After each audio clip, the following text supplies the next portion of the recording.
2025 ഇന്ത്യയുടെ 79ാം സ്വാതന്ത്ര്യദിനാഘോഷങ്ങളുടെ ഔദ്യോഗിക പ്രമേയം എന്തായിരുന്നു? നയാ ഭാരതം, പുതിയ ഇന്ത്യ. പ്രധാനമന്ത്രി നരേന്ദ്രമോദി ചെങ്കോട്ടയിൽ തുടർച്ചയായി 12ാം തവണയാണ് പതാക ഉയർത്തിയത്. ഇതോടെ ഏറ്റവും കൂടുതൽ തവണ സ്വാതന്ത്ര്യദിന പ്രസംഗം നടത്തിയ പ്രധാനമന്ത്രിമാരുടെ പട്ടികയിൽ അദ്ദേഹം 3ാം സ്ഥാനത്തെത്തി. ജവഹർലാൽ നെഹ്റു, ഇന്ദിരാഗാന്ധി എന്നിവർക്ക് ശേഷം.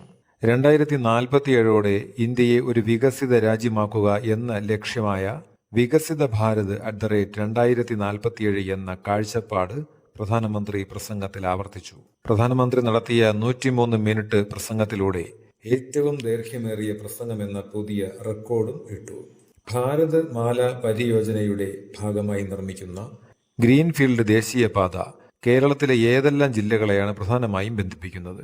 പാലക്കാട്, മലപ്പുറം, കോഴിക്കോട്. പുതിയതായി ഭൂമി ഏറ്റെടുത്ത് നിർമ്മിക്കുന്ന ഹൈവേകളെയാണ് ഗ്രീൻഫീൽഡ് ഹൈവേകൾ എന്ന് വിളിക്കുന്നത്. ഇന്ത്യയിലെ റോഡ് ശൃംഖലയുടെ സമഗ്ര വികസനം ലക്ഷ്യമിട്ടുള്ള കേന്ദ്ര സർക്കാർ പദ്ധതിയാണ് ഭാരതമാല പരിയോജന. നാഷണൽ ഹൈവേ അതോറിറ്റി ഓഫ് ഇന്ത്യയാണ് ദേശീയപാതകളുടെ നിർമ്മാണത്തിനും പരിപാലനത്തിനും മേൽനോട്ടം വഹിക്കുന്നത്. മലയാള സിനിമാ താരങ്ങളുടെ സംഘടനയായ അമ്മയുടെ പ്രസിഡന്റ് സ്ഥാനത്തേക്ക് തിരഞ്ഞെടുക്കപ്പെട്ട വനിത ശ്വേത മേനോൻ. കേരള അഗ്നിശമന സേനയുടെ ചരിത്രത്തിലെ ആദ്യത്തെ വനിതാ ഡ്രൈവർ ജ്യോതി.